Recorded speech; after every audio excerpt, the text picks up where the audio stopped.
이름은 박옥선이고 생년월일 35년 9월 2일생 서울태생입니다.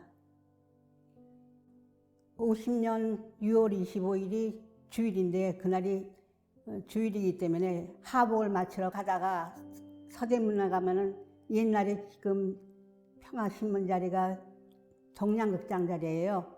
거기까지 갔는데 삐라가 이제 그 하늘에서 지금 같으면 그런 비행기가 없어요. 잠자리 비행기라고 있었는데 거기서 삐라를 뿌리는 걸 주워 보니까는 38선이 무너졌다고 휴가 나오고 외박 나온 군인들은 일제히 다 기대를 하라고 일반 시민 집에 들어가서 라디오에 기록이라고 해서 전쟁이 일어난 걸 처음으로 알았습니다.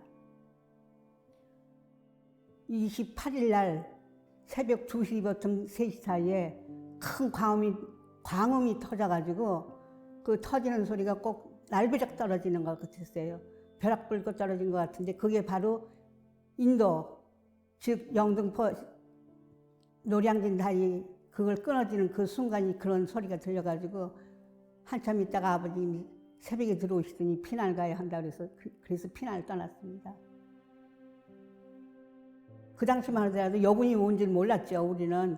근데 여군 두 분이 들어오셔서 하시는 말씀이 뭐냐면 당신네들은 지금 편안하게 공부를 하지만 전방에서는 지금 죽어가는 병사들이 많은데 손이 모자라서 치료를 못한다. 공부보다 나라를 위해서 그럴 것 같으면 시험을 봐서 간호장교를 입대하는 게 어떻겠느냐고 설명을 하더라고요.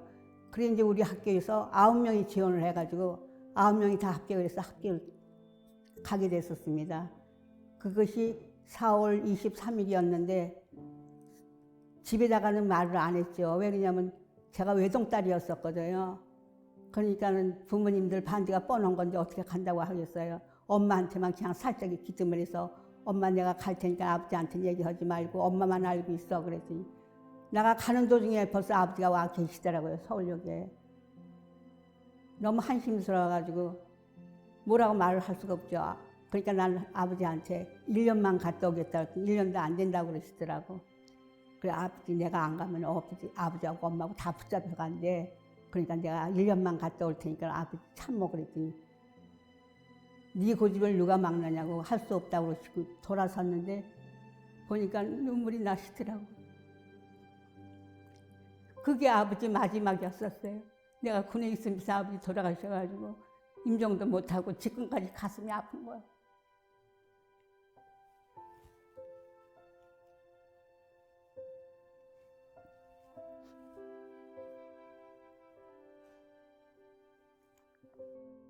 군의학교 가서는 이제 저는 그 의과계통은 일절 생각도 안 했던 사람이에요. 원래는 이제 여자지만 일하고 싶었던 게 외교관이었기 때문에 이제 공부를 그쪽으로 많이 해가지고선 공부를 하게 됐는데 군의학교 가니까 1년 내내 의과계통만 이제 공부를 하게 된 거죠.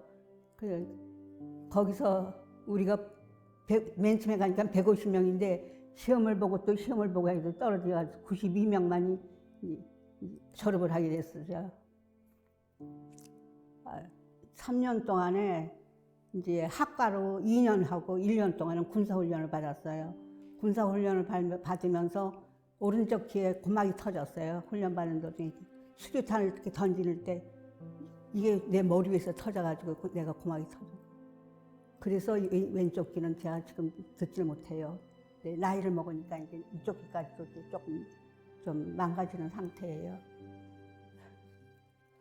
중2 임관 해가지고서 여기 부산으로 왔을 때 부산 369병으로 왔거든요.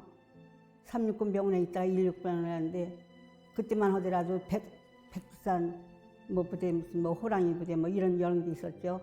그때 이제 고성에 있는 화천전투 같은 거 그런 데서 전투가 심했을 때는 중환자가 많이 들어오고 또 전투가 좀 수월하면 경환자가 많이 들어오고 그때만 하더라도 우리가 미군한테 후원을 받을 때이기 때문에 약품이 있으면 치료를 하고 약품이 없으면 치료를 못했어요.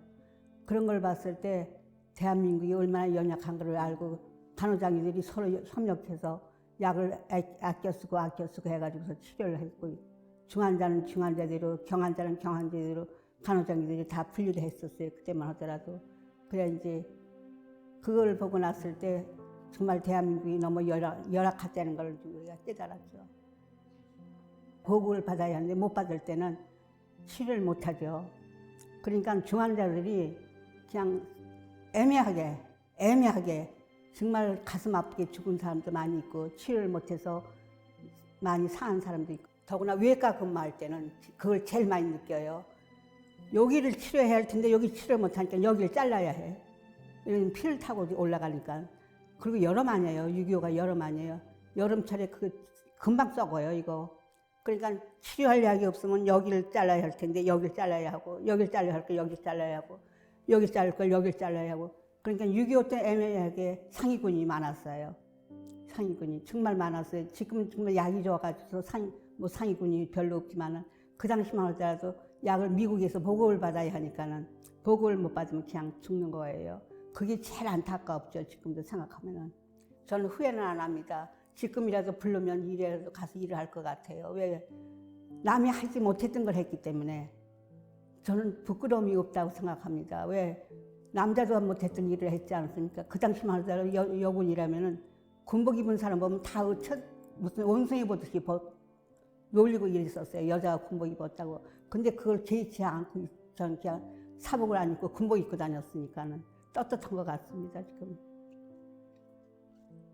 보훈처에서 각 지회마다 한 1년이면 한 7군데 학교를 6.25 참전 그 교육을 시키러 가는데, 중학교, 고등학교, 대학보다도 국민학교 4, 5학년짜리들이 더 열심히 해요.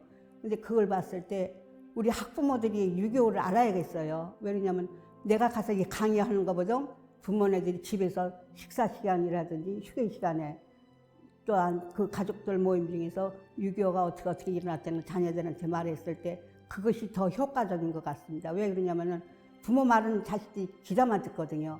대한민국에는 두 번 다시 6.25 같은 그런 전쟁이 있어서는 안 될 것 같습니다. 어린 생명들을 생각해서라도 나이 먹은 어른들이 다시 한번 생각을 깊이해가지고 이 나라에는 오직 화평과 평강과 온유가 있냐만 있어야 할 것 같습니다. 아직까지도 전쟁은 끝나지 않은 상태고 아직까지도 전쟁은 계속하고 있는 상태이기 때문에 언제 어느 때 어떠한 일이 벌어질지 모르니까는 참 좋은 나라, 복된 나라, 희망이 넘치는 나라를 만들어야 할 것 같습니다. 감사합니다.